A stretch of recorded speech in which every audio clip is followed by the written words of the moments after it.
Kota Bogor menyumbangkan 7 atlet yang akan mewakili Jawa Barat dalam perhelatan Indonesia Martial Arts Games atau IMAG ke-1 tahun 2023 di Gor Pajajaran dan Hotel Green Forest sejak 20 hingga 31 Oktober mendatang.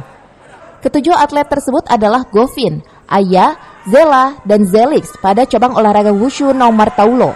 Kemudian Erwin Simangunsong di cabang olahraga kickboxing yang akan bertarung di kelas low kick 61 kg putra. Sedangkan dua atlet lainnya adalah Nur Salwa Agustina yang turun di kelas 57 kg putri Sambo Sport dan Teddy Hartono di nomor Sambo Combat 58 kg putra. Seperti diketahui, IMAG merupakan helaran ajak babak kualifikasi Pekan Olahraga Nasional atau PON Aceh Sumut pada 2024 mendatang. Wakil Ketua Panitia Pelaksana PB IMAG yang juga Ketua KONI Kota Bogor, Beni New Argubi mengatakan bahwa sebanyak 7 atlet yang mewakili Jabar merupakan putra-putri terbaik kebanggaan Kota Hujan, sehingga wajib hukumnya untuk disupport oleh seluruh elemen masyarakat saat pertandingan nanti.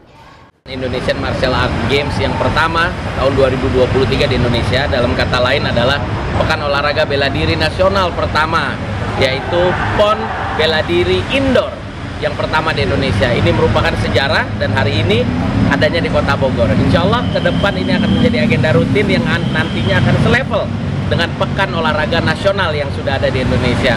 Jadi hari ini Kota Bogor bersama Kota Bekasi mendapatkan kehormatan untuk menyelenggarakan sebagai tuan rumah IMAG pertama Indonesia. Rencana dari tanggal 22 sampai 31 Oktober ini. 21 Oktober sampai 31 Oktober.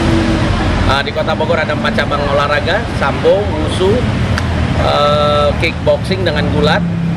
Yang 6-nya ada di luar, di Popki Cibubur ada taekwondo, sisanya ada di Bekasi. Dari Kota Bogor, Cevi Suryadi melaporkan.